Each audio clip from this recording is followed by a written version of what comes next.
الذين هم خلاصة العرب العرباء وخير الخلائق بعد الأنبياء أما بعد أعوذ بالله من الشيطان الرجيم بسم الله الرحمن الرحيم ومن أظلم ممن افترى على الله اللهم صل على سيدنا ومولانا محمد وعلى آل سيدنا ومولانا محمد وبارك وسلم وصلی كذلك على جميع الانبیاء والمرسلین وعلى الملائکۃ المقربین وعلى عباد اللہ الصالحین اجمعین الى یوم الدین۔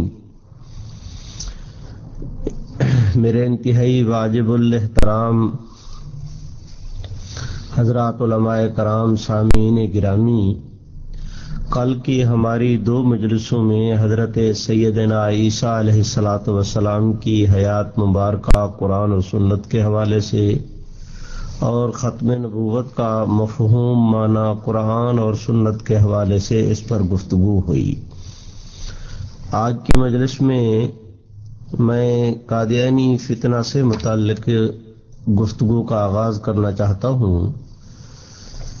میری پہلی درخواست آپ حضرات سے یہ ہے کہ قادیانیت کسی مذہب اور عقیدے کا نام نہیں۔ قادیانیت دراصل رسول اللہ صلی اللہ علیہ وسلم کی بغاوت کا دوسرا نام ہے۔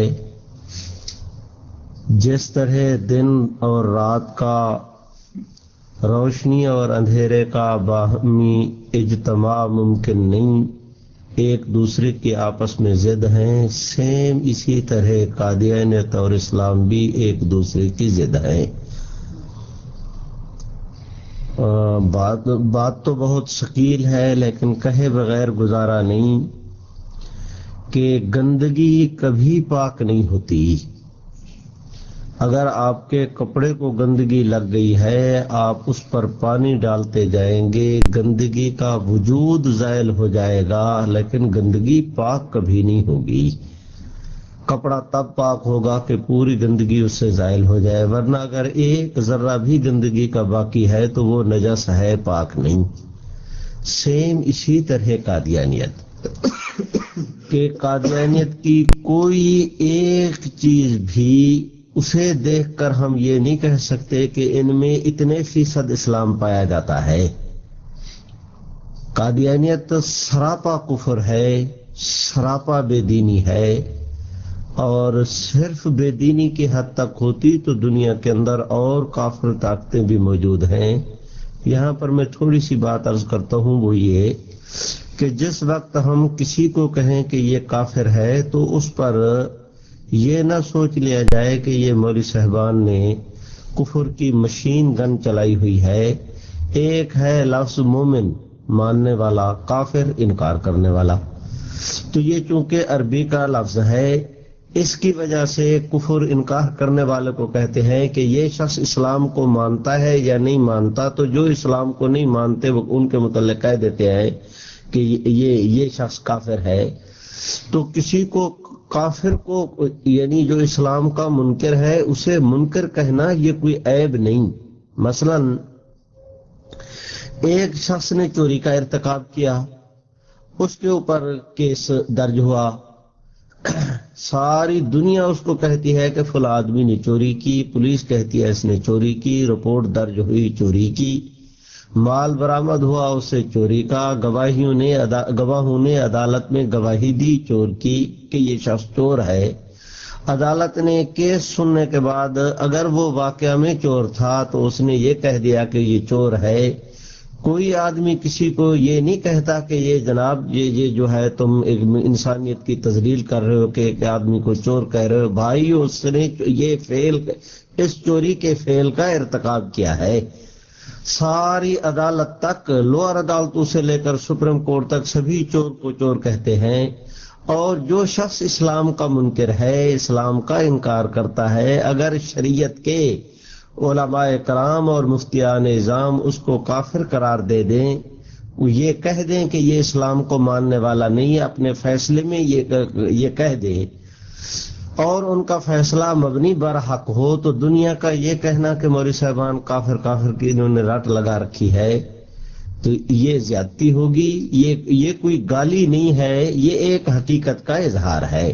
ہاں، فتویٰ لگاتے ہوئے ہمارے حضرات کو اس کی احتیاط کرنی چاہیے کہ ہر کس نکس جس کے متعلق آئے فتویٰ لگا دیں تو وہ فتویٰ سوچ سمجھ کر لگانا چاہیے، لیکن یہ بات کہ کسی کو کافر کہنے کی بھی رواداری میں آ کر ہم اس لفظ کو ہی متروک کر دیں تو یہ تو قرآن مجید قل یا ایھا الکافرون یہ سے شروع کریں، اس کو پہلے پارے تک لے آئیں، لقد کفر الذین قالوا فلاں فلاں، تو یہ تو اصطلاح قرآن مجید کی ہے کہ جو اسلام کا انکار کرتا ہے یا کسی اور چیز کا تو اس کے متعلق یہ لفظ استعمال کیا جاتا ہے۔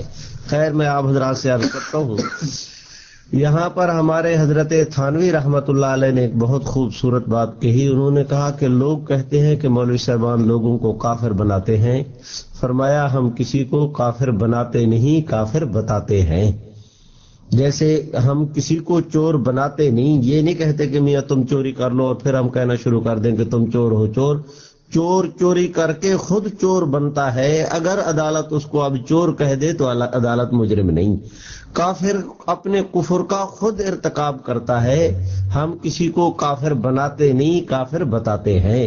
تو عدالت اگر چور کا بتاتی ہے، ڈاکو کا بتاتی ہے، قاتل کا بتاتی ہے، باغی کا بتاتی ہے، دہشت گرد کا بتاتی ہے، اور اس کا یہ کسی کو فیصلے کی روح سے چور کہنا، ڈاکو کہنا، قاتل کہنا، دہشت گرد کہنا، باغی کہنا اگر وہ جرم نہیں تو جو شخص کفر کا ارتکاب کرے اسے کافر کہنا بھی شریعت کے اندر جرم نہیں۔ آج کیسا دور آ گیا ہے کہ ہمیں محض دینی مسائل کی جو ہے وہ اپنا بیان کرنے کے لیے بھی وضاحتیں کرنی پڑتی ہیں۔ خیر، اللہ تعالیٰ خیر کرے، یہ بھی ایک عبوری دور ہے، گزر جائے گا، اس پر ہمیں پریشان ہونے کی ضرورت نہیں۔ اور میں آپ حضرات کی خدمت میں عرض کرتا ہوں کہ قادیانیت سراپا کفر ہے، اس کا وجود ہی کفر پر مبنی ہے، اور یہ اتنا خطرناک کفر ہے کہ اس ظالم نے اپنے کفر پر اسلام کا لبادہ اوڑھ لیا ہے۔ بالکل اسی طرح جس طرح کوئی آدمی خنزیر کا گوشت بیچنا چاہے اور سائن بورڈ بکری کا لگا دے، شراب بوتل میں بند کر کے اس پر زمزم کا لیبل لگا دے، سینما کے اوپر آیت الکرسی لکھ کر لگا دے، وہ گویا کہ اپنے غلاظت پر اسلام کو فٹ کر رہا ہے، ناپاکی پر پاک چیز کا بورڈ لگا رہا ہے، اور دنیا اسے فراڈ کے نام سے، دھوکہ کے نام سے، یا جو ہے وہ اپنا ملاوٹ کے نام سے تعبیر کرے گی۔ سیم اسی طرح قادیانیت نے اپنے کفر کے اوپر اسلام کا چولا پہن لیا ہے، اور پوری اسلام کی اصطلاحات کو قادیانیوں نے برقرار رکھا، لیکن اس کے مفہوم کو بدل دیا۔ شریعت میں ایسے آدمی کو زندیق کہا جاتا ہے، اور یہ ایسا جرم ہے کہ اس کے ساتھ خواب میں بھی شریعت کبھی صلح نہیں کرتی۔ مثلا دیکھیں، اب میں عرض کرتا ہوں، اسلام یہ پیغمبر اسلام صلی اللہ علیہ وسلم کی تعلیمات کا، قرآن اور سنت کا نام ہے اسلام، لیکن قادیانیوں نے کہا کہ یہ مسلمانوں کا اسلام مردہ اسلام ہے، اب جسے زندہ اسلام کی ضرورت ہے، زندہ مذہب جسے چاہیے وہ قادیانیت کو قبول کرے۔ اب اسلام کی صحیح تعبیر قادیانیت ہے، لفظ اسلام کو برقرار رکھا لیکن اس کے مفہوم کو اور اس کی مراد کو بدل دیا۔ مسلمان وہ آدمی جو رحمت عالم صلی اللہ علیہ وسلم کو مانے، قادیانیوں نے کہا نہیں، مسلمان وہ جو غلام احمد قادیانی کو مانے۔ یہاں پر ایک چھوٹی سی مجھے وضاحت کی ضرورت ہے، اور وہ یہ، آپ، میں، ہم سب لوگ تمام انبیاء علیہ السلام کو مانتے ہیں، لیکن فالو کرتے ہیں ہم رحمت عالم صلی اللہ علیہ وسلم کو۔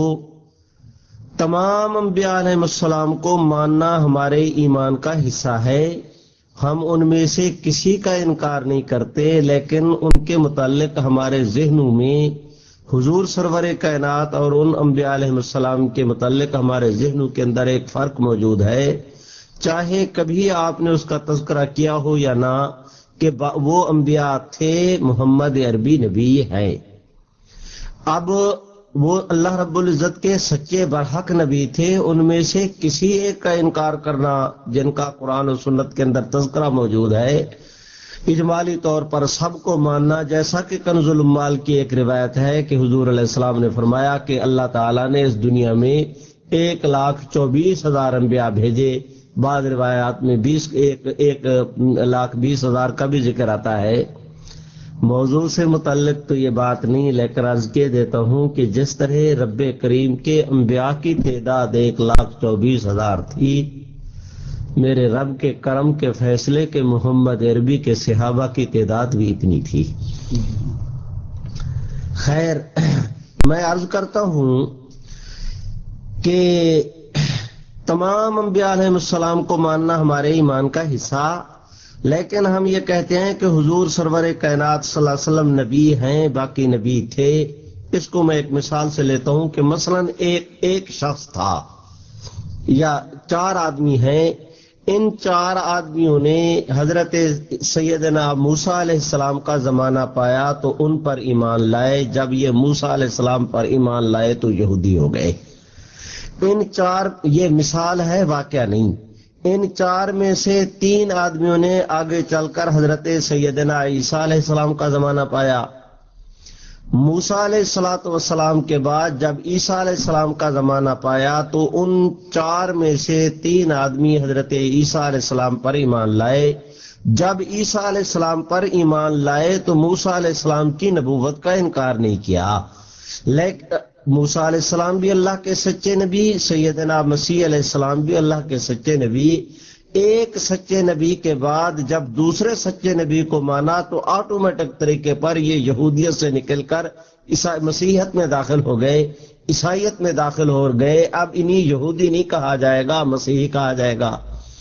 ان 3 آدمیوں میں سے 2 آدمیوں نے آگے چل کر زمانہ پایا رحمت عالم صلی اللہ علیہ وسلم کا، تو یہ حضرت عیسیٰ علیہ السلام کے بعد انہوں نے محمد عربی صلی اللہ علیہ وسلم کو نبی مان لیا۔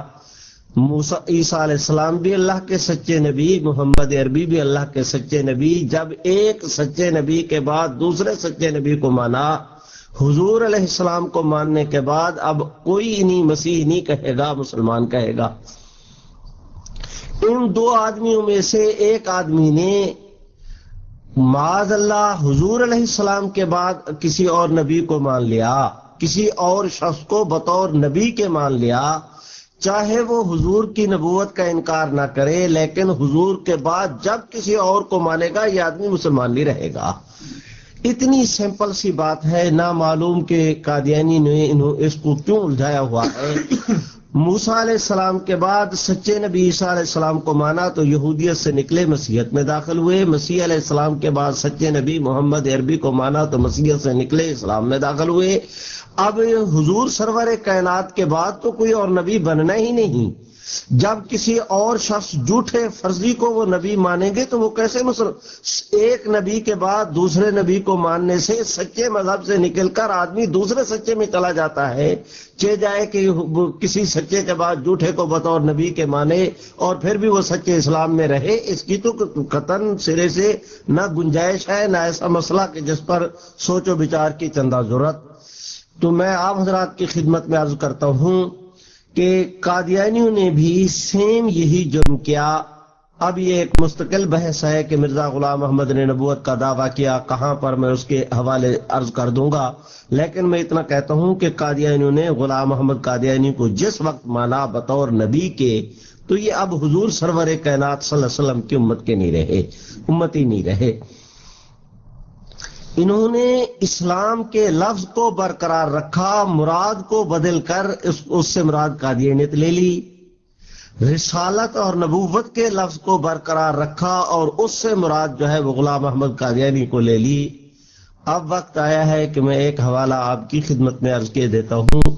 مرزا قادیانی کا ایک بیٹا ہے، اس کا نام ہے بشیر احمد ایم اے۔ اس نے یہ جو ہمارا پاکستان کا ایک اقتصادیات کا بہت ماہر ایک قادیانی گزرا ہے، ایم اے محمد جس کو کہتے تھے، یہ بعد میں ورلڈ بینک کے اندر بھی رہا، یہاں آپ کے سوئٹزرلینڈ وغیرہ میں بھی یہاں ہی کہیں پر مرا ہے۔ یہ مرزا قادیانی کا پوتا تھا، اس کے باپ کا نام تھا بشیر احمد ایم اے۔ بشیر کے نام سے مرزا قادیانی کے دو بیٹے ہیں، ایک کا نام محمود تھا، اس کو بھی انہوں نے بشیر الدین بعد میں کہنا شروع کر دیا، دوسرے کا نام بشیر احمد ایم اے تھا۔ یہ میں بشیر احمد ایم اے کا حوالہ کر رہا ہوں، اس کے کتاب ہے، رسالہ نکلتا تھا ریویو آف ریلیجنز، یہ منتھلی رسالہ تھا، تو اس کی ایک اشاعت کا انہوں نے نام رکھا کلمۃ الفصل، تو انہوں نے چھاپا، اس کے اندر انہوں نے کہا کہ مرزا غلام احمد قادیانی خود محمد الرسول اللہ ہے، جو اشاعت اسلام کے لیے دوبارہ غلام احمد کی شکل میں قادیان کے اندر آئے۔ صرف اتنی بات ہوتی، جیسا کہ مسیلمہ کذاب کی پارٹی کے افراد نے، اب میں آپ حضرات کی خدمت میں بہت ہی ادب کے ساتھ عرض کرتا ہوں کہ مسیلمہ اذانیں دیتا تھا، اپنی اذان میں وہ اشہد ان محمد رسول اللہ بھی کہتا تھا۔ آپ حضرات اہل علم ہیں، علماء بیٹھے ہیں، ہماری یہاں آپ کی لائبریری میں تبری موجود ہوگی، اور وہ ہماری تاریخ کی امہات الکتب میں سے ہے، اس میں بھی یہ مسئلہ لکھا ہوا ہے کہ مسیلمہ کا جو مؤذن ہے وہ یہ کہتا تھا اشہد ان محمد رسول اللہ، اور مسیلمہ یہ سن کر اسے کہتا تھا قد صدقتا، کہ تم نے صحیح کہا۔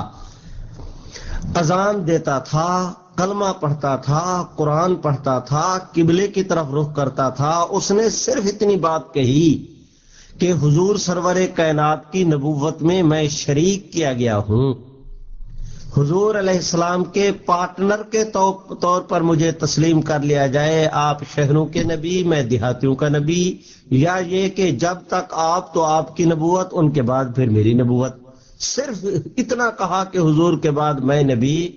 تو صحابہ اکرام نے کہا کہ مسیلمہ، رحمت عالم کے بعد تو نے نبوت کا دعویٰ کر کے اتنے بڑے جرم کا ارتکاب کیا ہے کہ نہ اب تیری نماز کا اعتبار ہے، نہ تیرے کلمے کا اعتبار ہے، نہ قرآن پڑھنے کا، نہ ذبیحہ کھانے کا، نہ قبلہ کی طرف رخ کرنے کا۔ میرے بھائی، یہ آپ حضرات کے پاس گلاس ہے، اس گلاس میں آپ حضرات پانی ڈالیں، مثال کے طور پر 1 پاؤ پانی اس میں آئے گا، تو اس کے پاک ہونے کے لیے ضروری ہے کہ پورے کا پورا پانی پاک ہو۔ پلید ہونے کے لیے ضروری نہیں کہ 1 پاؤ پانی میں 1 پاؤ شراب ڈالیں گے تب پلید ہوگا، اگر چند قطرے بھی شراب کے ٹپکا دیں گے تو یہ پلید ہو جائے گا۔ مسلمان ہونے کے لیے پورے دین کو ماننا ضروری ہے، کافر ہونے کے لیے پورے دین کا انکار ضروری نہیں۔ اگر کوئی آدمی دین کے ایک مسئلے کا انکار کرے گا تو بھی کافر ہو جائے گا۔ جیسے مسلمان ہونے کے لیے ضروری ہے کہ الحمد سے لے کر والناس تک پورے قرآن کو مانے، کافر ہونے کے لیے ضروری نہیں کہ پورے قرآن کا انکار کرے، اگر کوئی شخص قرآن کی ایک آیت کا انکار کرے گا تب بھی وہ کافر ہو جائے گا۔ میں آپ حضرات کی خدمت میں عرض کرتا ہوں کہ قادیانیوں کا یہ پروپیگنڈا کرنا کہ ہم نماز پڑھتے ہیں، قرآن پڑھتے ہیں، فلاں کرتے ہیں، ہمیں کافر کیوں کہا جاتا ہے، میں نے اس کی وضاحت کے لیے یہ باتیں عرض کی، حوالہ عرض کر رہا تھا کلمۃ الفصل کا۔ اس کے اندر انہوں نے ایک اور بات لکھی، از خود مرزا بشیر احمد نے ایک سوال اٹھایا اور اس کا جواب دیا۔ سوال یہ اٹھایا اس نے کہ لوگ ہمیں کہتے ہیں کہ جب تم نے اپنا نبی علیحدہ بنا لیا تو تمہیں کلمہ بھی اپنا علیحدہ بنانا چاہیے۔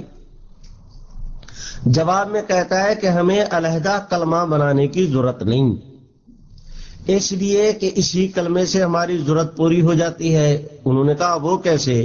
انہوں نے کہا کلمہ طیبہ ہے لا الہ الا اللہ محمد الرسول اللہ، تو محمد الرسول اللہ کے مفہوم میں تمام انبیاء شریک ہیں۔ فرق اتنا ہے کہ حضور سرور کائنات صلی اللہ علیہ وسلم کی آمد تک جب محمد الرسول اللہ کا لفظ پڑھا جاتا تھا تو حضور سمیت سارے نبیوں کی نبوت اس میں شامل تھی۔ مرزا غلام احمد قادیانی کے آنے کے بعد محمد الرسول اللہ کے مفہوم میں ایک اور نبی کی زیادتی ہو گئی ہے۔ غلام احمد قادیانی بھی محمد الرسول اللہ کے مفہوم میں شریک ہے، آگے اس نے کہا کیسے؟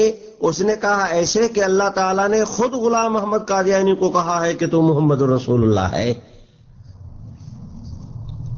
غلام محمد قادیانی کی کتاب ہے، کتاب کا نام ہے غلطی کا ازالہ، اس کے اندر وہ کہتا ہے قرآن مجید کی آیت کریمہ ہے محمد الرسول اللہ والذین معہ شداء علی الکفار رحماء بینہم تراہم رکعا سجدا یبتغون فضلا من اللہ۔ مرزا غلام محمد قادیانی کہتا ہے کہ یہ آیت میرے اوپر اتری، اس آیت میں مجھے کہا گیا ہے کہ مرزا غلام محمد تو رسول بھی ہے محمد بھی ہے، کہتا ہے ذلی طور پر میں محمد ہوں۔ اب آپ کہیں گے ذل کس کو کہتے ہیں؟ اس کی مثال آپ حضرات یوں سمجھیں کہ ایک شیشہ ہے، آپ شیشے کے سامنے کھڑے ہوں، آپ اصل ہیں، آپ کا جو عکس شیشے کے اندر پڑ رہا ہے اس کو ذل کہتے ہیں۔ غلام احمد نے کہا کہ ذلی طور پر میں محمد ہوں، کیا مانا کہ محمد عربی کی شکل میری شکل ہے، جس نے اس دنیا میں محمد عربی کو دیکھنا ہے وہ غلام محمد قادیانی کو دیکھ لے۔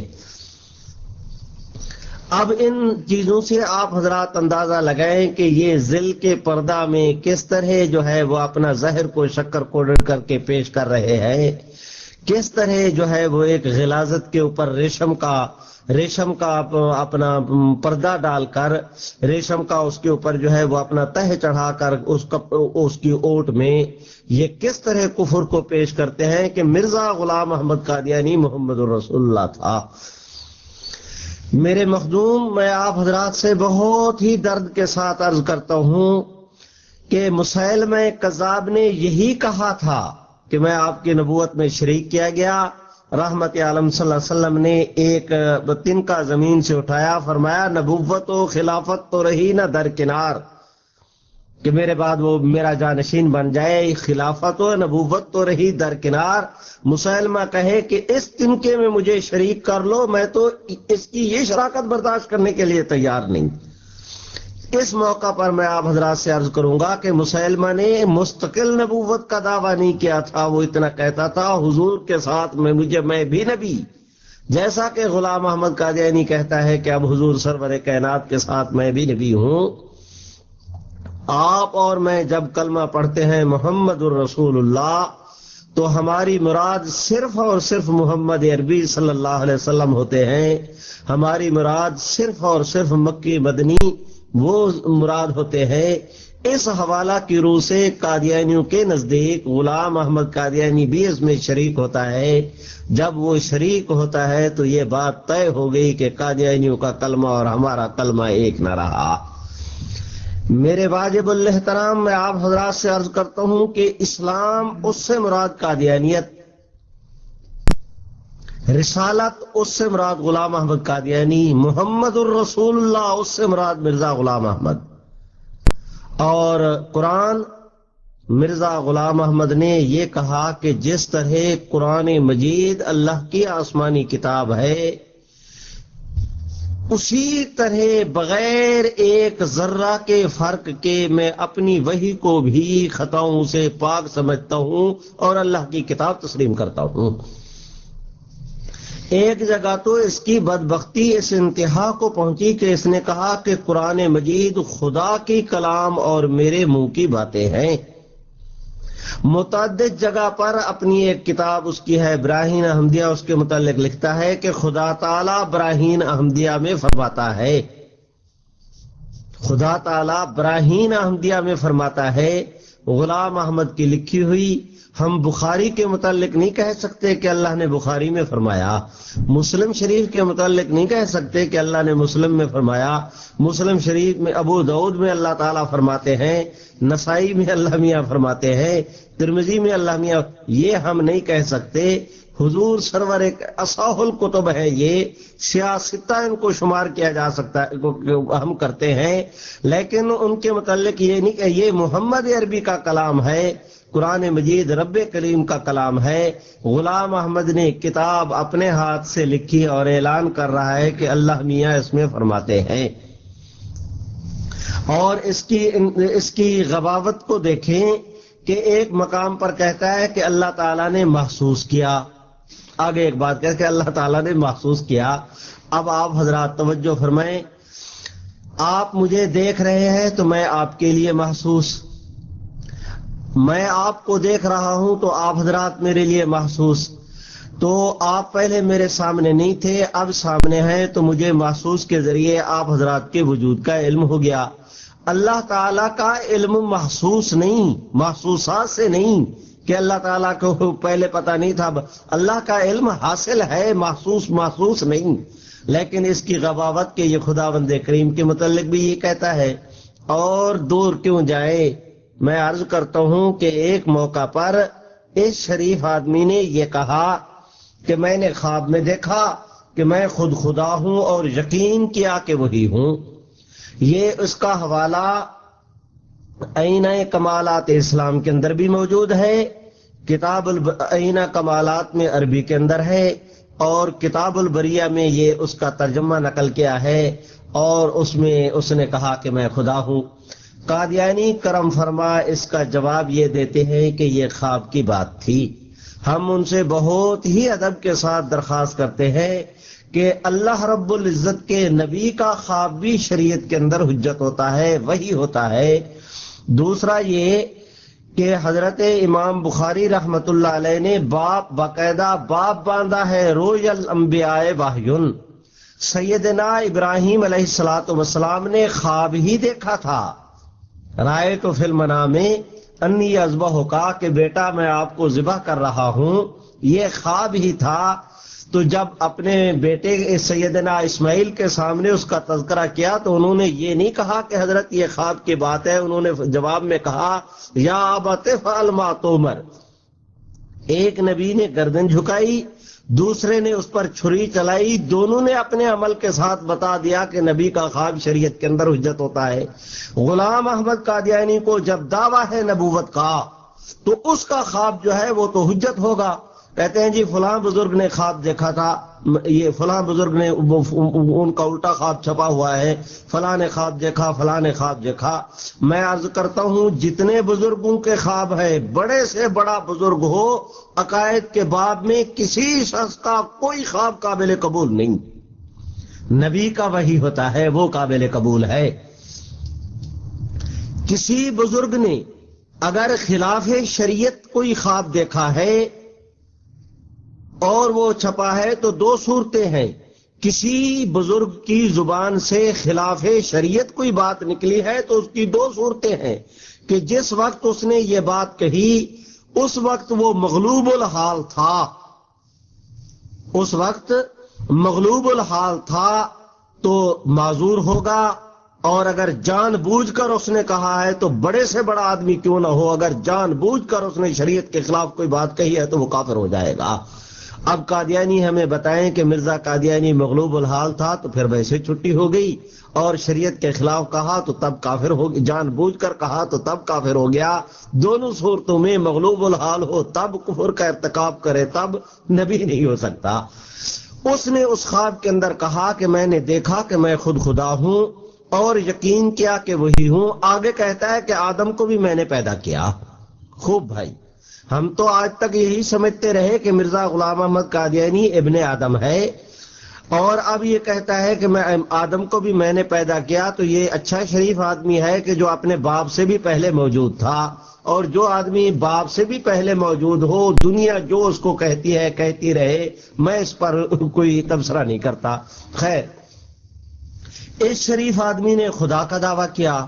اور میرے واجب الاحترام بھائیوں، جب سے کائنات بنی ہے اس وقت سے لے کر اس وقت تک غلام احمد قادیانی نے ایک ایسی بات کہی ہے، میں سخت جملہ استعمال کرتا ہوں لیکن میں اس پر مجبور ہوں کہ اس کے علاوہ میں اپنی بات نہیں سمجھا سکتا.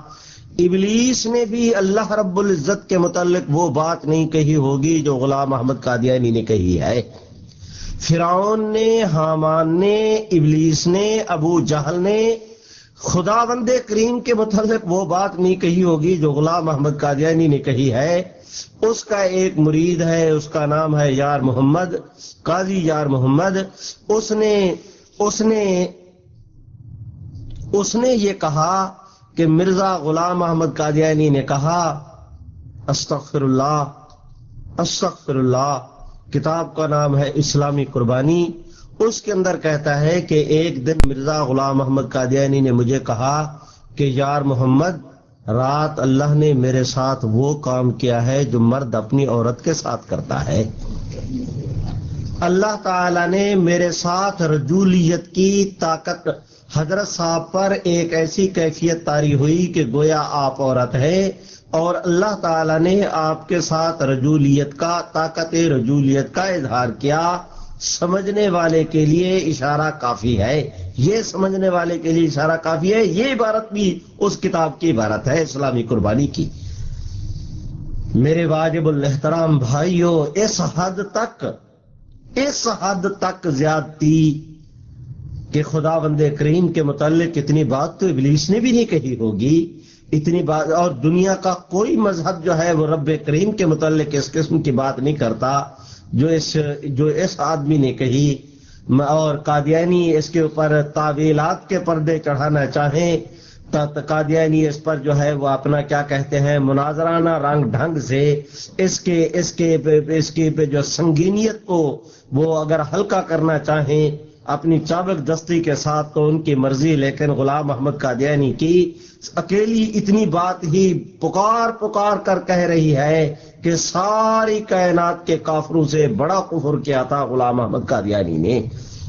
یہی وجہ ہے کہ حضرت مولانا سید محمد انور شاہ کشمیری گفتگو میں بہت ساری کثیر باتیں ہو گئی ہیں، چلے ان کا اثر زائل کرنے کے لیے ایک بات آپ سے عرض کرتا ہوں۔ ہمارے حضرت مولانا سید محمد انور شاہ صاحب کشمیری، حضرت مولانا محمد یوسف بن نوری، مولانا بدر عالم، مولانا محمد ادریس کاندھلوی، مولانا مفتی محمد شفیع، مولانا محمد علی جلندری، مولانا غلام غوث ہزاروی، یہ ان کے شاگرد تھے۔ اب آپ خود اندازہ لگائیں کہ جن کے شاگردوں کا یہ عالم ہوگا استاذ کی کیا کیفیت ہوگی۔ یہ ہمارے حضرت مولانا سید محمد انور شاہ صاحب کشمیری سن 1925 میں غالباً یہ ایک عدالت میں بیان دینے کے لیے بہاولپور تشریف لے گئے، تو عصر کی نماز کے بعد حضرت کا معمول تھا، ایک منشی صاحب ہوتے تھے سراج الدین، غالباً ان کا نام ہے، بہاولپور میں، تو عصر کے سارا دن عدالت میں بیان ہوتے رہتے تھے، تو شام کو یہ ان کے مکان میں صحن میں بیٹھ جاتے تھے، وہاں پر فرشی جو ہے وہ اپنا نشست لگائی جاتی، علماء بیٹھے ہیں، گفتگو ہو رہی ہے، تو حضرت شاہ صاحب کی وجہ سے سارے علاقے کے علماء آ گئے تھے۔ حضرت مولانا شاہ اشرف علی تھانوی رحمہ اللہ نے کہا ہے کہ انور شاہ کا وجود اسلام کی حقانیت کی دلیل ہے، اتنے بڑے آدمی تھے۔ ایک دن ایک منکر حدیث وہاں سے گزرا، اس نے جو ہے وہ اپنا کرو فر کے ساتھ ٹائی لگائی ہوئی ہے، کوٹ پتلون پہنا ہوا ہے، ناز و نخرے کے ساتھ گزرا، 2 منٹ کے بعد واپس آیا، اس نے اپنے پتلون کے جو ہے وہ اپنا جیبوں میں ہاتھ ڈالا ہوا ہے، تو کبھی کش لگاتا ہے اور پھر سگریٹ کو اور نخرے کے ساتھ یہ ڈیزائن بناتا ہوا کبھی یوں جا رہا ہے، کبھی یوں آ رہا ہے، کبھی یوں جا رہا ہے، 2-4 دفعہ چکر لگائے۔ ویسے بھی ایک اصول کی بات ہے، آپ اور میں گفتگو کر رہے ہیں، ایک آدمی آئے یوں چلا جائے پھر یوں چلا جائے تو ہم خود ڈسٹرب ہو جاتے ہیں۔ تو شاہ صاحب نے اس سے پوچھ لیا کہ میاں خیریت تو ہے، بار بار پھر رہے ہو؟ وہ تھا منکر حدیث، وہ ادھار کھائے بیٹھا تھا کہ شاہ صاحب کوئی بات کرے اور میں چوٹ کروں، اس کا پھرنا ہی اسی غرض کے لیے تھا۔ جب شاہ صاحب نے کہا میاں خیریت تو ہے، اس نے کہا جی آج ایک تازہ جھوٹ پڑا ہے، ہضم نہیں ہو رہا، چل پھر رہا ہوں کہ ہضم ہو جائے۔ اب اس نے یہ بات اور عجیب کہہ دی۔ شاہ صاحب نے فرمایا میاں کیا جھوٹ؟ اس نے کہا جی پڑھا ہے کہ حضرت امام بخاری کو 5 لاکھ حدیثیں یاد تھیں، جس سے انہوں نے بخاری شریف کا انتخاب کر کے بخاری شریف کو لکھا، تو ان کو 5 لاکھ حدیثیں یاد تھی۔ تو ایک آدمی کو 5 لاکھ حدیثیں یاد تھی، ایک آدمی کو 5 لاکھ حدیثیں یاد تھی، دنیا میں اتنا بڑا کوئی جھوٹ بھی ہو سکتا ہے؟ شاہ صاحب اس کی طرف متوجہ ہو کے کہنے لگے بھائی اس میں کیا تعجب کی بات ہے؟ اگر امام بخاری کو 5 لاکھ حدیثیں یاد تھی تو اس فقیر کو 6 لاکھ حدیثیں یاد ہیں، ابھی سن سکتے ہو۔ اتنے بڑے آدمی تھے مولانا انور شاہ۔ اور میں آپ حضرات کی خدمت میں عرض کرتا ہوں کہ ان کے ایک شاگرد تھے حضرت مولانا مفتی محمد شفیع صاحب سرگودوی، وہ ہمارے سرگودا کے تھے، بہت بڑے عالم دین تھے، خانقاہ سراجیہ کے جو بانی ہیں حضرت مولانا احمد خان صاحب، وہ ان کے خلیفہ مجاز تھے۔ ایک دن ان کو کسی شاگرد نے کہا حضرت کتابوں کے فنون کی کتابوں کے متن آپ کو یاد ہیں لیکن آپ نے کبھی جو ہے وہ اپنا قرآن مجید آپ نے یاد نہیں کیا. سر پکڑ کے بیٹھ گئے. کہنے لگے ہاں تم نے بہت ہی جو ہے وہ اپنا پتے کی بات کہی, واقعی چوک ہوئی کہ مجھے یاد کرنا چاہیے. یہ کہہ کر انہوں نے قرآن یاد کرنا شروع کیا. 14 دن میں پورا قرآن یاد کر لیا. دنیا میں ایسے حضرات گزرے ہیں اور میں آپ حضرات کی خدمت میں عرض کرتا ہوں, آج اگر کمپیوٹر کی سی ڈی میں تم اتنی سی سی ڈی میں ہزاروں حدیثیں 20 کتابیں جمع کر لیتے ہو, رب کریم نے ان کے دماغ کے کمپیوٹر ایسے تیار کیے تھے کہ ان میں ذخیرہ احادیث جمع ہو جاتا تھا اور جو ایک بات ایک دفعہ پڑھ لیتے تھے زندگی میں کبھی نہیں بھولا کرتی تھی. تو اتنے بڑے لوگ تھے. میں آپ حضرات کی خدمت میں عرض کرتا ہوں کہ حضرت مولانا سید محمد انور شاہ صاحب کشمیری رحمت اللہ علیہ, انہوں نے فرمایا تھا کہ غلام احمد قادیانی کا کفر فرعون, حامان اور ابلیس کے کفر سے بھی بڑا ہوا کفر تھا. اور اللہ کی کروڑ رحمتیں مولانا انور شاہ کشمیری پر. غلام احمد قادیانی کی کتابوں کو جس وقت ہم لوگ مسکین اس دور میں پڑھتے ہیں تو انور شاہ کشمیری رحمت اللہ علیہ کے اس قول کی صداقت ہم پر آشکارا ہوتی ہے کہ اس مرد قلندر نے کس طرح ایک نظر ہی قادیانی کی کتابوں کو دیکھ کر بھانپ لیا تھا. اور واقعہ یہ ہے کہ غلام احمد قادیانی ایسا تھا. میں آپ حضرات سے عرض کرتا ہوں کہ رب کریم کی توہین کا اس طرح ارتکاب کیا, توحید کا اس طرح مذاق اڑایا. اور پھر ان کی ایک کتاب ہے, اس کا نام ہے البشرا. یہ اس البشرا میں کہتا ہے کہ مجھے اللہ نے کہا اسما یا والدی کہ اے میرے بیٹے میری بات سن. اگر اے مسلمان بھائیوں میں استدعا کرتا ہوں آپ حضرات سے کہ اگر مسیحی دوست سیدنا مسیح علیہ السلام کو خدا کا بیٹا کہیں, یہودی کرم فرما سیدنا عزیر علیہ السلام کو اللہ کا بیٹا کہیں تو وہ کفر ہے. غلام احمد اگر اپنے آپ کو اللہ کا بیٹا کہے تو یہ کیوں کفر نہیں؟ خدا کے لیے اس پر توجہ فرمائیے. اس شخص نے اپنی کتاب میں, یہ البشرا میں حوالہ ہے اسما یا والدی کا, اور میں آپ ذرا اس کی کتاب ہے ایک توضیح المرام, اس کے اندر غلام احمد قادیانی کہتا ہے کہ خدا تعالیٰ کے بے شمار ہاتھ ہیں, بے شمار پاؤں ہیں, بے شمار اعضاء ہیں. وہ قیوم العالمین نے تیندوے کی طرح, تیندوا ایک جانور ہوتا ہے پانی کے اندر ہوتا ہے, اس کی تاریں ہوتی ہیں. جب کوئی آدمی اس کی گرفت میں آئے, جو چیز کھانے والی گرفت میں آئے تو وہ اپنی تاریں اس کے ارد گرد سمیٹ کر اس کو بھونپ لیتا ہے اور پھر اس کو ہضم کر جاتا ہے. اس کو تیندوا کہتے ہیں.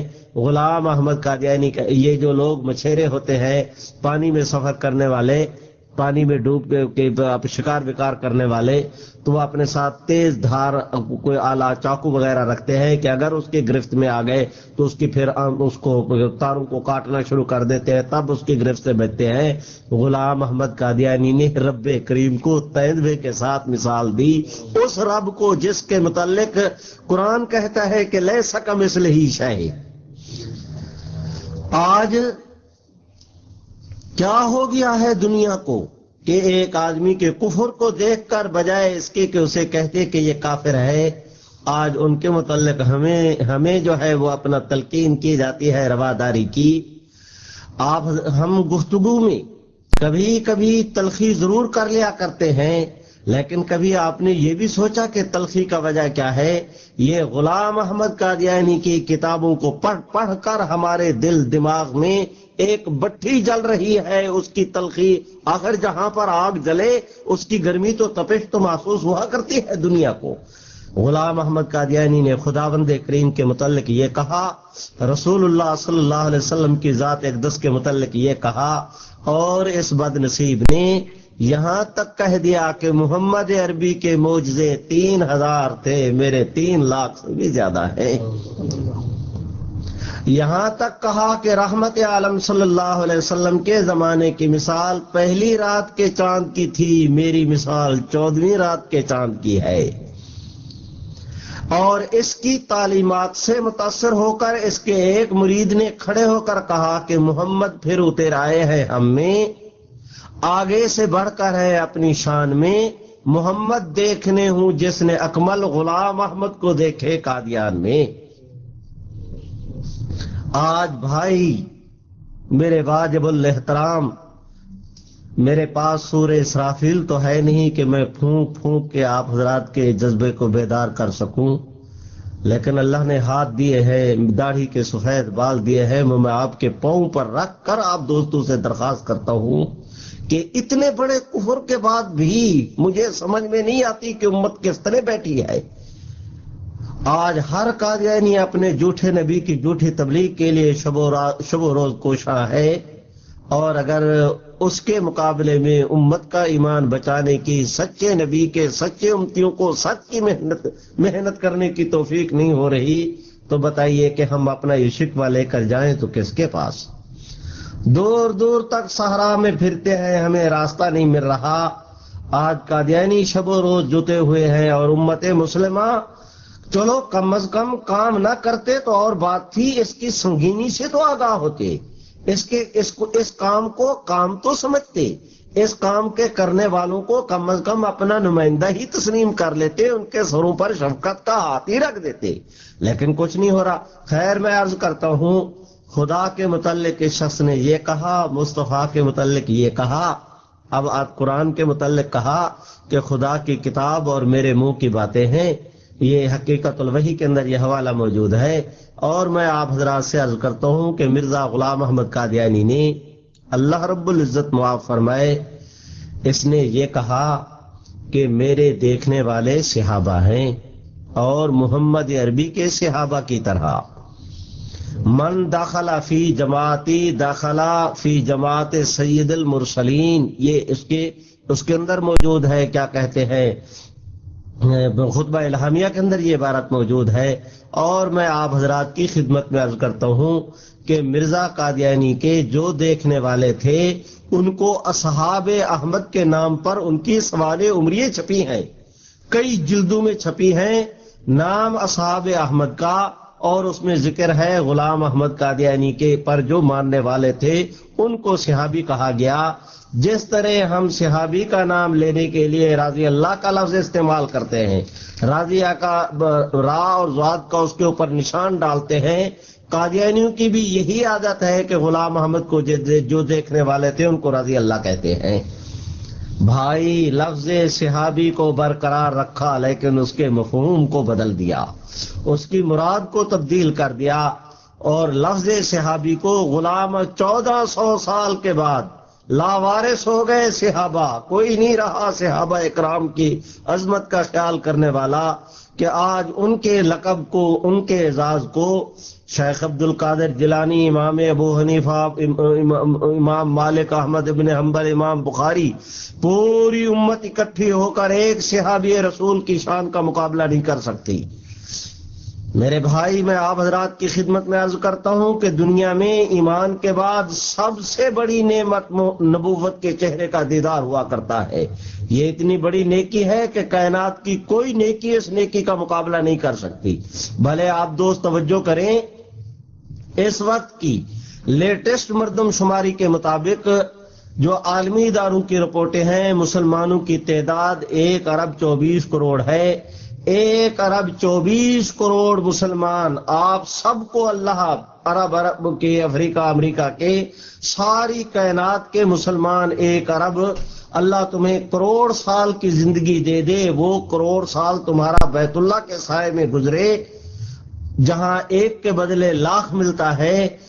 1 ارب مسلمانوں کی کروڑ سال کی بیت اللہ کی عبادت ایک طرف، اور 1 صحابی کا پل جھپکتے حضور کو دیکھنا ایک طرف، یہ اتنا بڑا اعزاز ہے۔ لیکن کیا کیا جائے اس بیماری کا کہ آج صحابہ کا اعزاز 1400 سال گزرنے کے بعد قادیان کے دہقانوں کو دیا جا رہا ہے، قادیان کے ان لوگوں کے نام یہ رکھا جا رہا ہے۔ اور ایک کتاب ہے قادیانیوں کی ایک کتاب ہے المہدی، اس کا نام ہے۔ حکیم محمد حسین ایک تھا لاہور کا، اس نے یہ کتاب لکھی. خود کہتا ہے کہ مرزا قادیانی کے ایک خاندان کے آدمی نے میرے سامنے یہ کہا کہ ابو بکر اور عمر کیا تھے، غلام احمد کی جوتی کے تسمے کھولنے کے لائق نہیں تھے. پوچھا گیا غلام احمد قادیانی کے ماننے والوں سے کہ مرزا قادیانی کا مقام کیا تھا. یہ کلمۃ الفصل کا حوالہ ہے جو اب عرض کر رہا ہوں کہ اس سے پوچھا گیا کہ غلام احمد قادیانی کا تمہارے نزدیک مقام کیا تھا. انہوں نے کہا کہ وہ تو انبیاء علیہ السلام اولو العزم نبیوں سے بھی سبقت لے گیا، اتنی سبقت لے گیا کہ محمد عربی کے پہلو بہ پہلو جا کر کھڑا ہو گیا. آج 1,24,000 انبیاء علیہ السلام کے سردار محمد عربی کے پہلو میں تمام انبیاء کو کراس کر کے کھڑا کیا جا رہا ہے غلام احمد قادیانی کو. یوسف سے، نوح سے، سیدنا نوح علیہ الصلوۃ والسلام رب کریم کے جلیل القدر پیغمبر ہیں. مرزا غلام احمد قادیانی کہتا ہے کہ جو ان کو معجزات ملے، مجھے جو معجزات ملے ہیں، اگر یہ نوح علیہ السلام کو دکھائے جاتے تو وہ دکھا دیتے تو ان کی قوم غرق نہ ہوتی.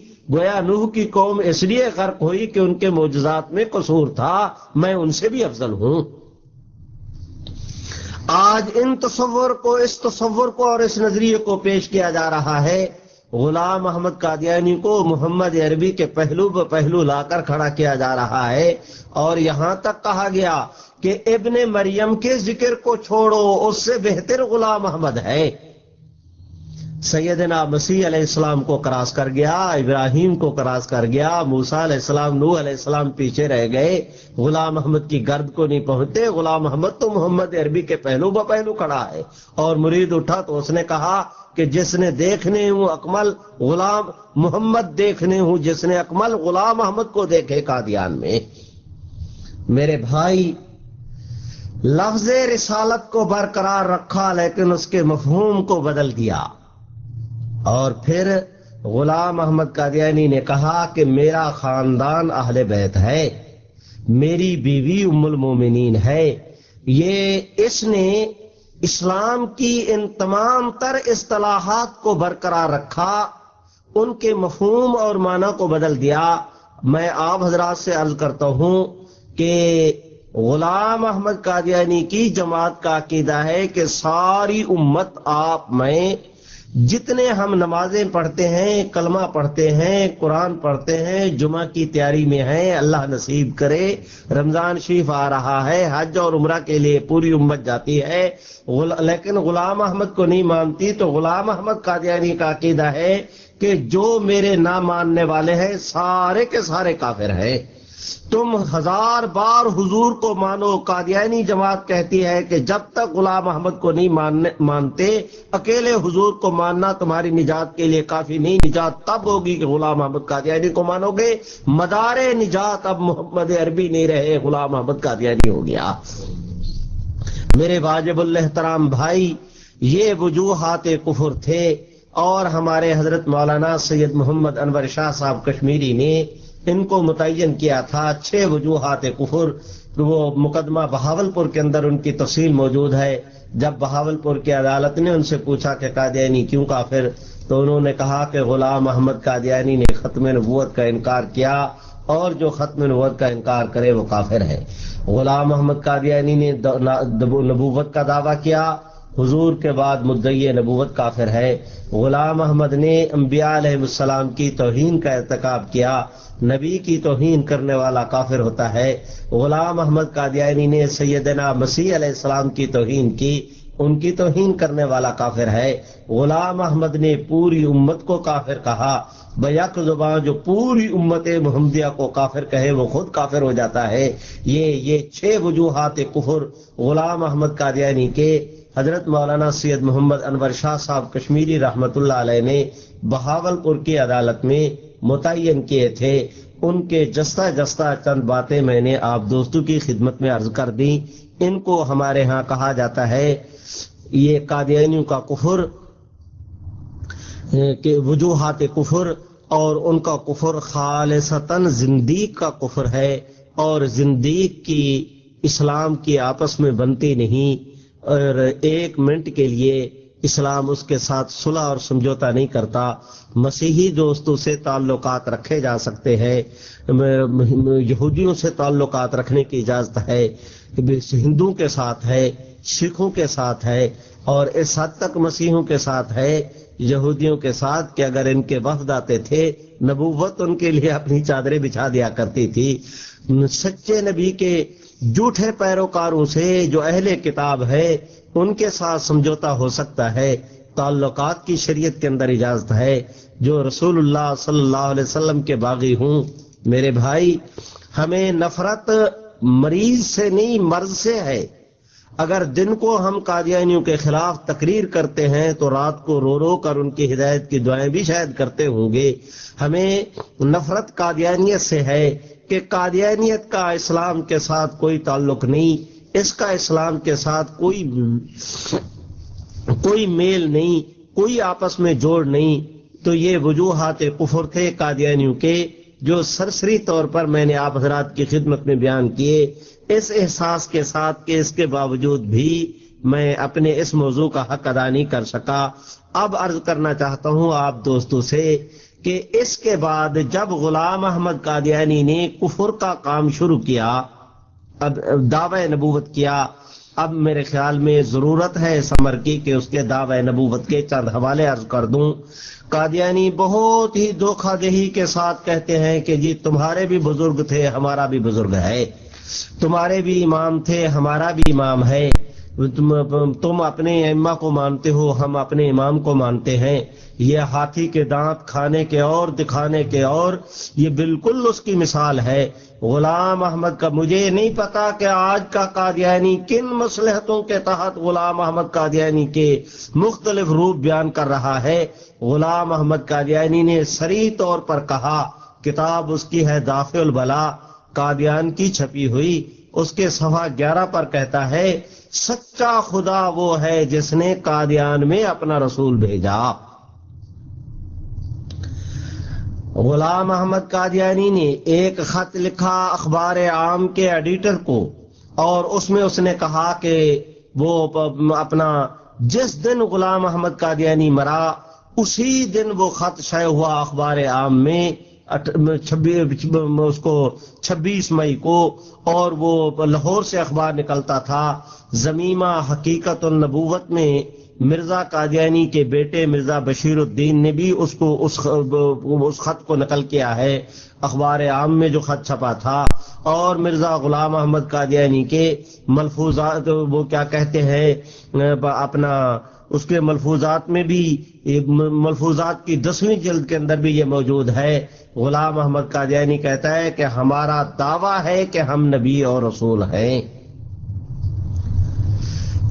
اس کے مقابلہ میں آج اگر کوئی قادیانی کہے کہ ہم غلام احمد کو مجدد مانتے ہیں، مسیح مانتے ہیں، فلاں مانتے ہیں، تو یہ جھوٹ بول رہا ہے، یہ گرد جھاڑنا چاہتا ہے۔ اس کا صراحت کے ساتھ نبوت کا دعویٰ تھا، اور آج سے 1400 سال پہلے امام ابو حنیفہ فیصلہ کر کے گئے ہیں کہ دعوی النبوت بعد نبینا کفر بالاجماع، کہ حضور سرور کائنات کے بعد جو شخص نبوت کا دعویٰ کرے وہ کافر ہے۔ اس نے نبوت کا دعویٰ کیا، نبوت کے دعویٰ کے ساتھ جو چیزیں لوازمات تھیں ان کو بھی ثابت کیا، کہ اپنے دیکھنے والوں کو صحابی کہا، خاندان کو اہل بیت کہا، اپنے منکرین کو کافر کہا، اپنے آپ پر ایمان لانے کو اس نے واجب کہا، اپنے آپ پر وحی اترنے کا اس نے اقرار کیا، اور اپنی وحی کو قرآن کے برابر قرار دیا، اور اپنے لیے معجزات کا اس بات کیا۔ یہ ساری وہ دلیلیں ہیں جو اپنا یہ ایک ایک دلیل وہ پہاڑ سے زیادہ وزنی ہے غلام احمد قادیانی کے کفر کے لیے اس کی عبارتیں۔ ان وجوہات کی بنیاد پر اللہ کی کروڑ رحمتیں ہمارے امت کے افراد پر کہ جب یہ چیزیں ان کے سامنے آئیں تو انہوں نے 1 منٹ کی تاخیر کے بغیر غلام احمد قادیانی کے کفر کا فتویٰ دیا۔ اب یہ ہمارے حضرات علماء کرام کے فتوے گئے عدالتوں میں، تو ماریشس کی عدالت نے، بہاولپور کی عدالت نے، جماس برگ کی عدالت نے، اور متعدد عدالتوں نے غلام احمد قادیانی کے کفر کے فتوے دیے، اور پھر یہی غلام احمد قادیانی کے کفر کی بحث گئی ورلڈ اسلامک اسمبلی میں، جسے دنیا رابطہ عالم اسلامی کے نام سے یاد کرتی ہے۔ دنیا بھر کی مسلم اور غیر مسلم ممالک کے تمام اسلامی تنظیموں کے نمائندے اپنا 400 سے زیادہ جس کے آج کل ممبر ہیں وہ علماء اکٹھے ہوئے۔ ہمارے پاکستان کی نیشنل اسمبلی کے فیصلے سے بھی پہلے انہوں نے فیصلہ دیا کہ غلام محمد قادیانی اور اس کے ماننے والے کافر ہیں۔ یہ امت کا اجماع ہے، اجماع ہوا اس بات پر، اور اجماع کی بات آئی ہے تو ایک بات کہے بغیر چارہ نہیں، پہلی امتوں میں اجماع نہیں تھا، ان امتوں کو اجماع کی ضرورت نہیں تھی۔ ایک نبی موجود ہیں، ان کے ہوتے ہوئے دوسرے آ گئے، وہ موجود ہیں، ان کے ہوتے ہوئے تیسرے آ گئے، وہ گئے چوتھے آ گئے، بیک وقت کئی انبیاء مختلف علاقوں میں موجود، تو اجماع کی ضرورت نہیں تھی۔ حضور سرور کائنات کی ذات اقدس پہ اللہ نے نبوت کے سلسلے کو ختم کیا، تو اس ختم نبوت کے صدقے میں اللہ نے امت کو اجماع کی نعمت سے نوازا کہ جو مسئلہ قرآن سے ثابت ہو جائے وہ بھی دین، سنت سے ثابت ہو جائے وہ بھی دین۔ محمد عربی آپ کے امت کے علماء سرکردہ افراد جس مسئلے پر اکٹھے ہو جائیں گے میں اسے بھی دین بنا دوں گا۔ ختم نبوت کے صدقے میں امت کو اجماع ملا، پہلی امتوں میں اجماع نہیں تھا، اور آپ کو خوشی ہوگی کہ امت نے بھی کمال کیا کہ سب سے پہلا اجماع ختم نبوت کے مسئلے پر کیا۔ سیدنا صدیق اکبر رضی اللہ تعالیٰ عنہ کے عہد خلافت میں ہماری امہات الکتب میں لکھا ہے کہ سب سے پہلا اجماع وہ حضور، یہ کتاب ہے خاتم النبیین حضرت مولانا سید محمد انور شاہ کشمیری کی، وہ حضرت مولانا آپ کے خطیب اور میرے مخدوم، اللہ ان کے آپ سب حضرات کی عمروں میں اضافے فرمائے، اللہ آپ کو لمبی صحت والی زندگی عمل والا علم نصیب فرمائے، آپ کی لائبریری میں موجود ہے، اس میں بھی حضرت نے یہی لکھا ہے کہ سب سے پہلا اجماع محمد عربی صلی اللہ علیہ وسلم کی ختم نبوت پر مسیلمہ کذاب کے کفر پر ہوا تھا۔ وہ دن جائے آج کا دن آئے، پھر حالات نے پکارا امت محمدیہ کو تو ہندوستان کے علماء اکٹھے ہوئے، پھر ضرورت پڑی تو امت کو پھر پکارا حالات نے تو امت نے پھر رابطہ عالم اسلامی میں اکٹھے ہو کر پھر قادیانیت کے کفر کا فیصلہ کیا۔ یہ 73 کی بات ہے، وہ مل جاتا ہے رابطے کا فیصلہ۔ میں عرض کرتا ہوں اس کے بعد پھر ایک وقت آیا، شام کی گورنمنٹ نے قادیانیوں پہ کفر کا فتویٰ دیا، مصر کی گورنمنٹ نے، قادیانیوں کا حرمین شریف ہے، ان کے اندر داخلہ ممنوع ہے، کسی قادیانی کے متعلق پتہ چل جائے کہ یہ قادیانی ہے، آج اس پر پروف دے دیے جائیں، وہاں پر گئے ہوئے کو وہ نکال دیتے ہیں، حرم شریف میں وہ نہیں جا سکتے۔ اس کے بعد ہم دیکھتے ہیں کہ قادیانی لوور کورٹ سے لے کر سپریم کورٹ تک، پاکستان سے لے کر جنوبی افریقہ تک جس فورم پر بھی گئے، کفر اور اسلام کا، قادیانیت اور امت محمدیہ کا جس فورم پر بھی ٹکراؤ ہوا، اس فورم نے یہی فیصلہ دیا کہ قادیانی کافر ہیں۔ امت مسلمہ کا مسئلہ صحیح ہے کہ حضور کے بعد جو نبوت کا دعویٰ کرے وہ اور اس کے ماننے والے مسلمان نہیں۔ میں آپ حضرات کی خدمت میں عرض کرتا ہوں، پھر ایک مسئلہ وقت آیا کہ 1953 کی ختم نبوت کی تحریک چلی، اس تحریک ختم نبوت میں تمام مکاتب فکر کے علماء نے بھرپور جد و جہد کی اور گورنمنٹ سے مطالبہ کیا کہ قادیانی مسلمانوں کا حصہ نہیں۔ اس تحریک نے قادیانیت کے بڑھتے ہوئے سیلاب کے سامنے بند باندھ دیا۔ ہم دیکھتے ہیں بظاہر وہ تحریک اس زمانے میں مطالبات منظور نہ ہو سکے۔ ہمارے شاہ جی کو کسی نے کہا کہ شاہ جی آپ کی تحریک ناکام ہو گئی۔ سید عطا اللہ شاہ بخاری نے کہا کہ اس تحریک کے نتیجہ میں مسلمانوں کے دلوں میں ایک ایسی امانت رکھ کے جا رہا ہوں کہ جب ان کو وقت پکارے گا یہ امانت ان کے سینوں سے باہر نکلے گی، ساری دنیا کو اپنی لپیٹ میں لے گی، وقت آئے گا مطالبہ مانا جائے گا۔ کسی نے کہا شاہ جی اس تحریک میں اتنے افراد جو ہے وہ اللہ کو پیارے ہو گئے، ان کا ذمہ دار کون؟ شاہ صاحب نے گردن جھکائی، فرمایا سیدنا صدیق اکبر کے دور سے لے کر اس وقت تک جتنے حضرات رحمت عالم کی ختم نبوت کے کام آئے ہیں ان سب کا بوجھ عطا اللہ شاہ بخاری کی گردن پر ہے۔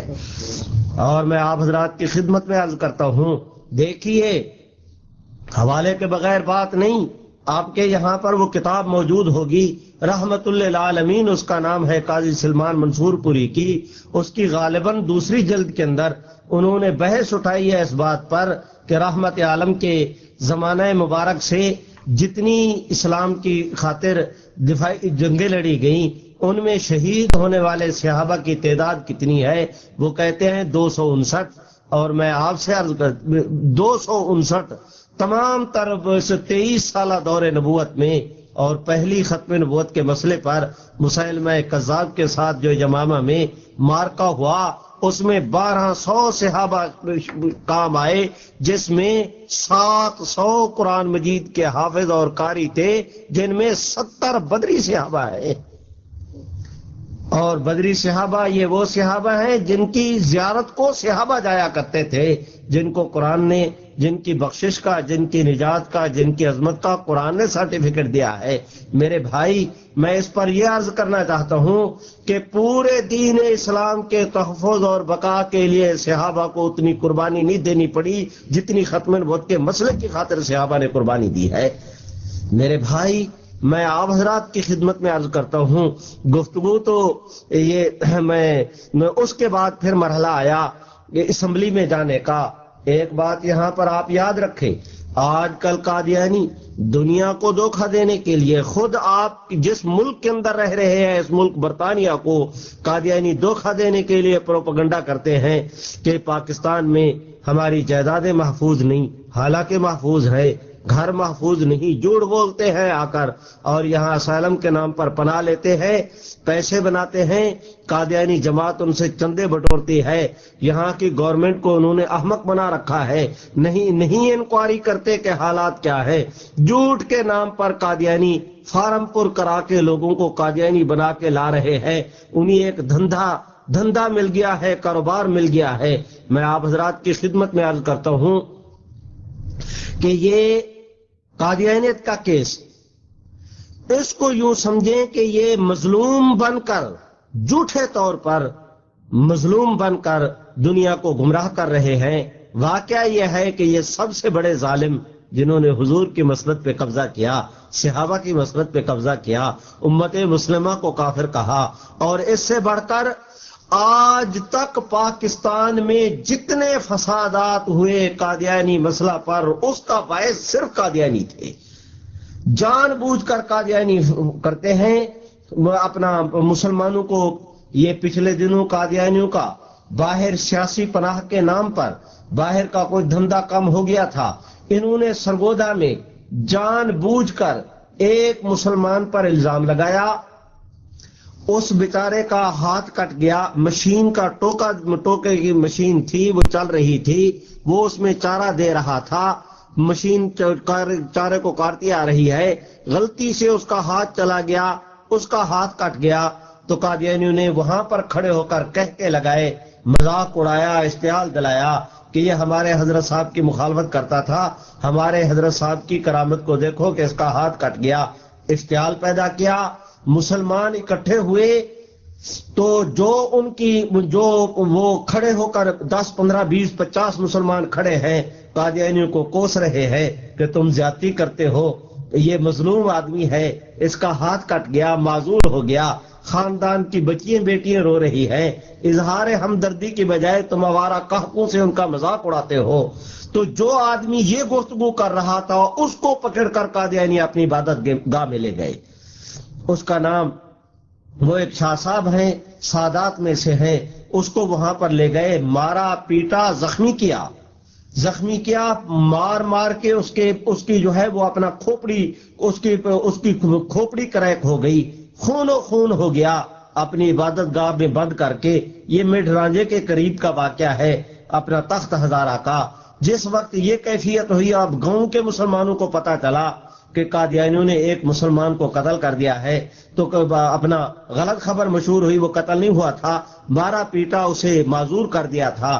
جب یہ پتا چلا کہ اس کو اغوا کر کے لے گئے ہیں، اب میں آپ سے پوچھتا ہوں، 5 گھر ہیں قادیانیوں کے، پورا گاؤں ہے مسلمانوں کا، اور وہ 5 گھر اگر ایک آدمی کو پکڑ کر مسلمانوں کے لیڈر کو اپنی عبادت گاہ میں لے جا کر ماریں تو آپ کیا توقع رکھتے ہیں؟ گاؤں کے لوگوں سے وہ پھول لے کر آئیں گے، وہ آ کر ان کو جو ہے ہار پہنائیں گے کہ تم نے اچھا کیا؟ لوگ اکٹھے ہوئے، قادیانیوں نے اندر سے فائرنگ کی، لوگ مشتعل ہو گئے، اب انہوں نے وہ قادیانیوں کی عبادت گاہ پر چڑھے، اینٹیں ماری، روڑے پارے، اس پر 4 قادیانی مر گئے تو قادیانیوں نے سر پر آسمان اٹھا لیا کہ ہم پر ظلم ہو گیا۔ کوئی دنیا کا اللہ کا بندہ یہ نہیں سوچتا کہ سب سے پہلے پہل کس آدمی نے کی تھی، شرارت کس آدمی نے کی تھی؟ تم نے اس کا ہاتھ کٹا، تم نے اس کا مذاق اڑایا، 4 آدمی تمہیں سمجھانے کے لیے آئے، ان کا آدمی پکڑ کر لے گئے، اس پر قاتلانہ تم نے حملہ کیا، اس کی کھوپڑی تک تم نے کریک کر دی، اسے مارا، اسے لہو لہان کر دیا، وہ بیچارہ سادات سید آل رسول، تم اس کے ساتھ یہ حشر کرتے ہو۔ 4 مسلمان اکٹھے ہو کر گاؤں کے چھڑانے کے لیے آتے ہیں، تم ان پر اندر بیٹھ کر فائرنگ کرتے ہو، مورچہ بند ہو کر اپنے مکان میں، اپنی عبادت گاہ میں ان پر حملہ کرتے ہو۔ تو مسلمانوں کا مشتعل ہونا فطری امر تھا، اور یہی چاہتے ہیں قادیانی اس طرح کی اشتعال انگیزی کر کے تاکہ اس کے نتیجے میں مسلمان مشتعل ہوں، قادیانی عوام مارے جائیں، لیڈرشپ کا کاروبار چل پڑے کہ جناب پاکستان میں ہم پر ظلم ہو رہا ہے، تاکہ اسائلم کے نام پر ہماری درخواستیں منظور ہوتی رہیں۔ میں دعوے کے ساتھ کہتا ہوں کہ پورے ملک میں ہمارے میں جہاں کہیں کوئی قادیانیت کا مسئلہ پیش ہوا، سب سے پہل جو ہے وہ ابتدا قادیانیوں کی تھی، اور پھر جھوٹ کے نام پر دنیا کو اپنی مظلومیت کا، جھوٹی مظلومیت کا ڈھڈورا پیٹتے ہیں۔ اسی طرح کا واقعہ ہوا سن 1974 میں، 74 میں، اور وہ روا کے ریلوے اسٹیشن پر، روا کے ضمن میں ایک بات آئی ہے، آپ حضرات سے عرض کیے دیتا ہوں۔ پاکستان بننے کے بعد جنرل موڈی تھے ہمارے پنجاب کے گورنر، انہوں نے قادیانیوں کو کوڑیوں کے بھاؤ، 1 آنا مرلہ کے حساب سے 1000 سے زیادہ، 1000 ایکڑ سے زیادہ زمین قادیانیوں کو الاٹ کی اور شہر بسانے کی ان کو دعوت دی۔ قادیانی قادیان سے اٹھے، وہ وہاں پر آئے سیالکوٹ میں، یہ سیالکوٹ کی اور گرداسپور کی باؤنڈری آپس کے اندر ملتی ہے۔ آج کل شکرگڑھ کی تحصیل وہ پاکستان میں سیالکوٹ کا ضلع ہے، پہلے یہ شکرگڑھ کی تحصیل گرداسپور کے ضلع کی تحصیل تھی۔ اس سے آپ سمجھیں کہ گرداسپور اور سیالکوٹ کس طرح ملے ہیں۔ درمیان میں قادیانی وہاں قادیان سے نکلے، سیالکوٹ میں آئے، سیالکوٹ میں وہی ایم ایم احمد قادیانی جو مرزا قادیانی کا پوتا تھا، اس وقت سیالکوٹ میں ڈپٹی کمشنر لگا ہوا تھا، پوری قادیانیت کو انہوں نے سپورٹ کی۔ رتن باغ لاہور میں پورا باغ ان کے لیے الاٹ کر دیا گیا، چھونی کی چھونی ہے، ہماری بچیاں بیٹیاں ہزاروں کی تعداد میں ترستی پھر رہی ہے۔ پوری قادیانی جو فوج کے آدمی تھے، ان قادیانی جرنیل، وہ اپنے ہیلی کاپٹر بھیجتے تھے، ٹرک بھیجتے تھے، یوں قادیانیوں کو محفوظ طور پر پاکستان میں لایا گیا۔ اور خود مرزا بشیر الدین محمود کا بیان ہے کہ جو قادیان کے اندر چھابڑی فروش تھے، پاکستان میں آ کر وہ قادیانی کوٹھیوں کے مالک بن گئے، اور ہزاروں مربوں کے اعتبار سے ان کے 7-8 اسٹیشن ہیں وہاں اپنا صوبہ سندھ میں، ناصر آباد، محمود آباد، نصرت آباد، فلاں آباد، فلاں آباد، یہ میرپور سے آگے جائیں کنری تک کا پورا علاقہ قادیانیوں کا۔ اتنی انہوں نے جال سازی کے ساتھ الاٹمنٹ کرائی، مالک تھے پاکستان کے، وزیر خارجہ ان کا۔ ان حالات میں، ان حالات کو دیکھ کر ایک تحریک وہ آگے چل کر 74 کی جو تحریک ہوئی، اس کا بھی عجیب و غریب واقعہ ہے۔ میں آپ حضرات کی خدمت میں عرض کرتا ہوں کہ 1974 میں 73 کے اندر ہمارے الیکشن ہوئے، اپنا وہ 70 کے اندر جو الیکشن ہوئے تھے، اس 70 کے الیکشنوں میں قادیانی جماعت نے کھل کر ہمارے پاکستان کی ایک سیاسی جماعت جس کا نام پیپل پارٹی ہے اس کا ساتھ دیا۔ لاکھوں روپے، اس زمانے میں لاکھوں بڑی بات ہوا کرتی تھی، جس وقت آپ کے پاؤنڈ کی قیمت بڑی مشکل کے ساتھ اس زمانے میں 30 روپے بھی نہیں تھی۔ اب اگر اس زمانے میں کوئی 60 لاکھ روپیہ قادیانیوں کو دے تو آپ اندازہ لگائیں کتنی بڑی رقم تھی اس زمانے میں۔ 60 لاکھ روپیہ قادیانیوں نے اس کے فنڈ کے اندر دیا۔ قادیانیوں کی بچیاں بیٹیاں اور چھوٹے بڑے جوان اور بوڑھے مل کر انہوں نے اس کی سپورٹ کی، بھٹو صاحب کامیاب ہو گئے۔ تو قادیانیوں نے سوچا کہ بھٹو صاحب ہمارے گھڑے کی مچھلی ہیں، جیب کی گھڑی ہے، ہاتھ کی چھڑی ہے، جب اٹھائیں گے چل کر چل پڑیں گے، جیب سے نکالیں گے ٹائم لکھ دیں گے، جب چاہیں گے گھڑے میں ہاتھ ڈال کے گردن مرو کے جو چاہیں گے مطالبہ مانیں گے۔ لیکن وہ سیاسی رہنما تھا، قومی رہنما تھا، بیدار مغز انسان تھا۔ اللہ تعالیٰ اس کی حسنات کو قبول فرمائے۔ جب تک کوئی آدمی زندہ رہے اختلاف ہوا کرتے ہیں، مرنے کے بعد اختلاف ختم ہو جایا کرتے ہیں۔ اس میں وہ اپنا بہرحال کوئی مذہبی رہنما تو تھا نہیں کہ ہم اسے ولایت کے پیمانے سے ناپنے کی کوشش کریں، لیکن تھا تو بہرحال مسلمان۔ میں آپ حضرات کی خدمت میں عرض کرتا ہوں، یہ جو قادیانی جماعت کا چیف گرو ابھی جس کا انتقال ہوا ہے، لاٹ پادری قادیانیوں کا، جس کا نام مرزا طاہر تھا، یہ اس زمانے میں قادیانی جماعت کا سیاسی مشیر مقرر تھا۔ قادیانی جماعت کا نام نہاد خلیفہ تھا مرزا ناصر۔ تو یہ مرزا طاہر گیا بھٹو صاحب کے پاس اور جا کر بھٹو صاحب سے وزارت تعلیم مانگی، وزارت خزانہ مانگی کہ یہ ہمیں دے دی جائیں، اور پتہ نہیں قادیانی کیا کچھ اس سے مراد کی توقع رکھتے تھے۔ بھٹو صاحب یہ سمجھتے تھے، وہ تو سیاسی آدمی تھا، وہ یہ سمجھتا تھا کہ یہ ایک لابی ہے، میں نے نہیں استعمال کر لیا، اب ان کو عہدے دے کر میں سارے مسلمانوں کی کیوں مخالفت مول لوں۔ وہ ان کو دانا نہیں ڈالتا تھا۔ اتنے میں واقعہ ہوا کہ ملتان کے اسٹیشن سے ایک اپنا ٹرین چلی، اور وہ ٹرین طلباء تھے نشتر میڈیکل کالج ملتان کے، معاف رکھنا مولوی نہیں تھے، طلباء تھے نشتر میڈیکل کالج کے۔ اور آپ حضرات جانتے ہیں آرٹس وغیرہ دوسرے شعبوں کی نسبت یہ میڈیکل کے طلباء اور زیادہ شریف الطبع ہوتے ہیں۔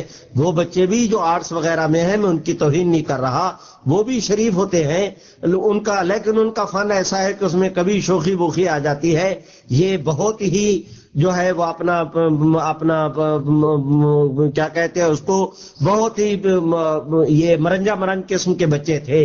انہوں نے درخواست دی گورنمنٹ کو، ریلوے کو، کہ ہم وزٹ کے لیے، سرکاری تعطیلات کے لیے، جس طرح کے اپنا طلباء کے گروپ جاتے ہیں سیر سپاٹے کے لیے، ہم وزٹ کے لیے جانا چاہتے ہیں، تو ہمیں خیبر میل سے سیٹیں دی جائے۔ خیبر میل ملتان سے چلے تو ساہیوال، لاہور، لاہور کے بعد گجرانوالہ، گجرانوالہ سے جہلم، اس کے بعد پنڈی، پنڈی کے بعد پشاور جاتی ہے۔ خیبر میل کا یہ روٹ ہے۔ انہوں نے خود خیبر میل سے سیٹیں مانگی۔ ریلوے نے کہا کہ خیبر میل پر گنجائش نہیں، اگر تم جانا چاہتے ہو پشاور تو چناب بھی جاتی ہے، ہم چناب پر آپ کو سیٹیں دے دیتے ہیں، چناب ایکسپریس پر۔ یہ جو اب چناب ایکسپریس ہے، اللہ کی شان، اس کا روٹ ہے ملتان سے خانیوال، خانیوال سے شورکوٹ، شورکوٹ سے فیصل آباد، فیصل آباد سے چنیوٹ، ربوا، اس کے بعد سرگودا، سرگودا سے آگے یہ کندیا سے ہو کر، یہ اس روٹ پر جو ہے وہ ماڑی انڈے سے ہو کر آگے جو ہے وہ اپنا کیا کہتے ہیں، یہ پشاور کی طرف سے، اس پنڈی کی طرف سے ہو کر پھر یہ وہاں جا کر کندیا کے بعد اس طرح کر کے آگے ملتی ہے۔ تو یہ ٹرین جاتی تھی، انہوں نے دوسرے روٹ کا ٹکٹ مانگا۔ میں سمجھانا اس سے یہ چاہتا ہوں کہ یہ کوئی منصوبہ بندی نہیں تھی کہ طلباء نے جانا ہے اور کلیش کرنا ہے، یہ اتفاقاً ایسے ہو گیا۔ وہاں سے طلباء گزرے ربوا ریلوے اسٹیشن پر، تو اس زمانے میں قادیانیوں کی عادت ہوتی تھی کہ ٹرین پر آ کر اپنا اخبار الفضل تقسیم کیا کرتے تھے مسلمانوں میں، مسلمانوں کو کفر کی دعوت دیتے ہیں، اشتعال پھیلانے والی بات ہے۔ اور یہ طلباء قادیانیت کے مسئلے پر باخبر تھے۔ ختم نبوت کا مرکزی دفتر ملتان میں ایک الیکشن ہوا، اس میں ایک قادیانی کھڑا ہو گیا، تو جس پینل میں قادیانی تھا، دوسرے پینل والوں نے اس پینل کی قادیانی ہونے کے ناطے بھی مخالفت کی کہ تم میں فلاں قادیانی ہے۔ تو ان طلباء کا ذہن بنا ہوا تھا قادیانیت کے خلاف۔ یہ طلباء سارے جو ہے وہ اپنا پورے کا پورا پینل کامیاب ہو گیا، قادیانی نواز پینل ہار گیا۔ ان کا ذہن بنا ہوا تھا، اب یہ گئے نا ریلوے سے وہاں، تو ان قادیانیوں نے ان کو لٹریچر تقسیم کیا تھا، انہوں نے لٹریچر پھاڑ کر واپس کر دیا، دو چار جملے بھی کہہ دیے ہوں گے، نوجوان ہیں، طلباء ہیں، کیا حق ہے ریلوے کی اپنا سرکاری ٹرین پر گورنمنٹ کی پراپرٹی میں جا کر کوئی آدمی اپنی تبلیغ کرے؟ انہوں نے انکار کر دیا۔ تو ان قادیانیوں پر یہ بات ناگوار گزری، ان کے شاہی مزاج کے یہ بات خلاف تھی کہ ہمارے اسٹیشن پر ہمارا لٹریچر پھاڑا جائے۔ یہاں سے قادیانی گئے، یہی مرزا طاہر جو تھا دوڑا دوڑا گیا سر پاؤں پر رکھ کر جناب بھٹو صاحب کے پاس، اور مگر بچ کے آنسو بہائے بھٹو صاحب کے سامنے کہ جناب بھٹو صاحب ہمارے صاحب نے آپ کے سے اتنی سپورٹ کی، آپ کو اتنے پیسے دیے، پوری ہماری جماعت صبح و شام آپ کے ساتھ تھی، اور اب ہماری یہ حالت ہے کہ ہمارے اسٹیشن پر ہمارے خلاف جو ہے وہ آ کر طلباء نے نعرے لگائے۔ بھٹو صاحب ذہین آدمی تھے، وہ سمجھتے تھے کہ اگر طلباء کو میں نے پکڑا تو ساری قوم میرے خلاف ہو جائے گی، حماقت تو انہوں نے کی، کیوں لٹریچر دیا؟ بھٹو صاحب نے کہا مرزا طاہر میں تو سمجھتا تھا کہ تم بہت بڑی قوت ہو، تم سے 4 طالب علم بھی نہیں سنبھالے گئے، 4 طالب علموں کی شکایت لے کر میرے پاس آ گئے ہو۔ یہ الو کا چرخا سمجھا نہ کہ بھٹو صاحب نے اس کو کیا کہہ دیا ہے۔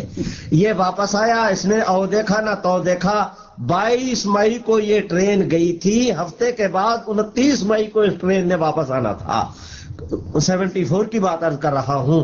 قادیانی جماعت اس پر جو ہے انہوں نے تیاری کی، نشترآباد، لالیاں، چنیوٹ، فیصل آباد، سرگودا، کہاں کہاں سے قادیانی فورس کو اکٹھا کیا گیا ریلوے اسٹیشن پر کہ طلباء کی پٹائی کرنی ہے۔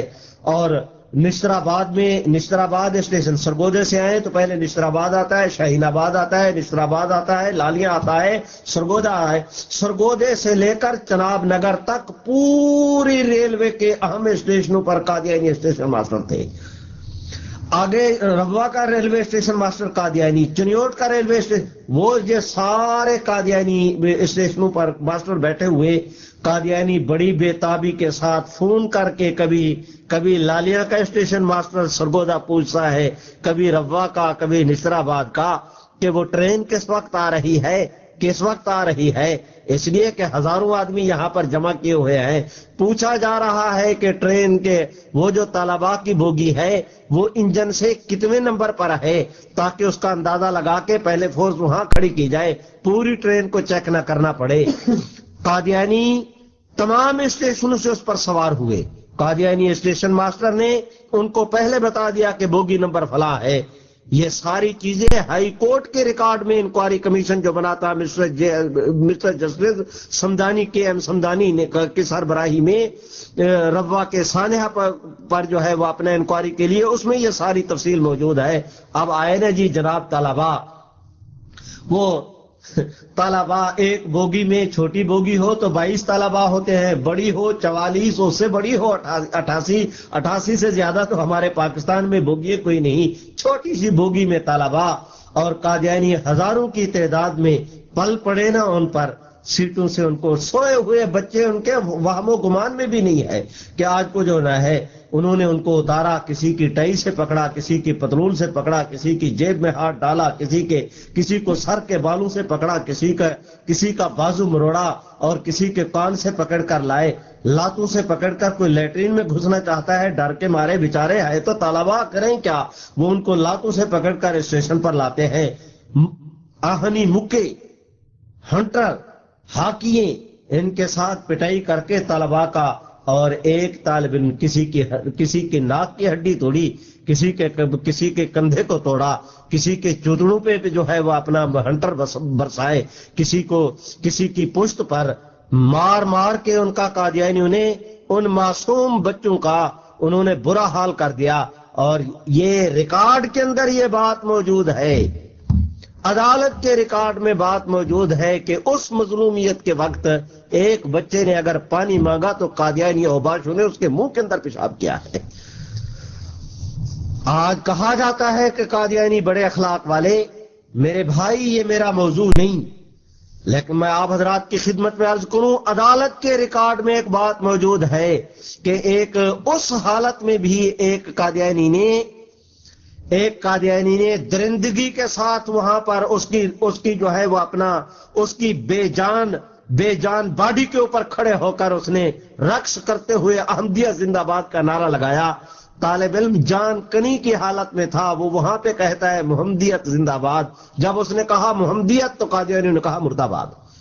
یہ ہے قادیانیت کا اصل چہرہ۔ اور میں عرض کرتا ہوں آپ دوستوں سے کہ پوری دنیا میں دیمک کی طرح انسانیت کو، شرافت کو اگر کوئی من حیث الجماعت کوئی طبقہ نقصان پہنچا رہا ہے تو وہ قادیانیوں کا ہے۔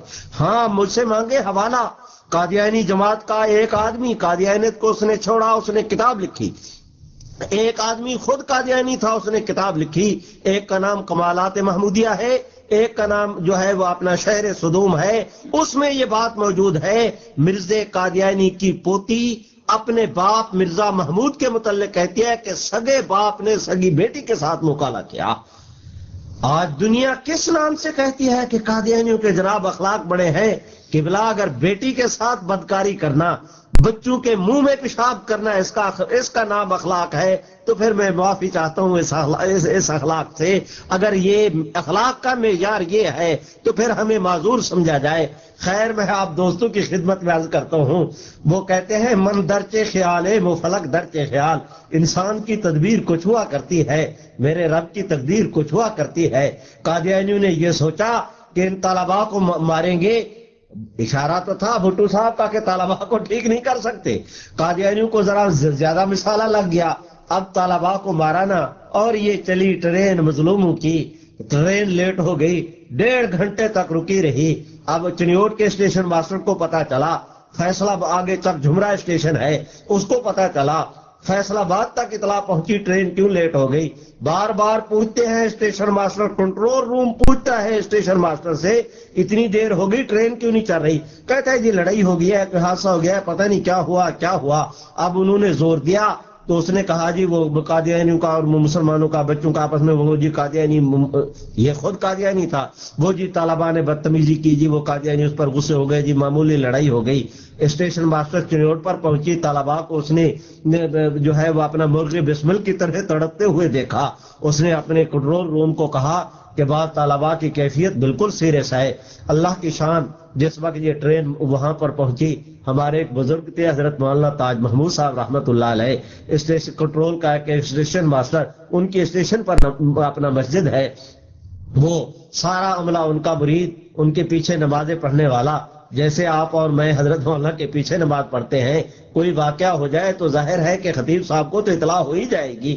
وہ کنٹرول روم کا ایک ذمہ دار افسر مولانا تاج محمود کے پاس آیا، دروازے سے آنے کی بجائے، وہ اپنا مین گیٹ سے آنے کی بجائے بغلی دروازے سے آیا، دروازہ کھٹکھٹا کے کہا، رو کے دوپہر کے وقت گرمی میں، مئی کا مہینہ تھا، 29 مئی کی بات عرض کر رہا ہوں 74 کی، تو اس نے کہا کہ حضرت طلباء پہ حملہ ہو گیا ہے اور وہ بڑے سیریس ہیں، ہم نے یہاں پر فرسٹ ایڈ کا انتظام تو کیا ہے لیکن ریلوے کے پاس تو زیادہ فرسٹ ایڈ کا اتنے بچے ہیں، کیا ہوگا؟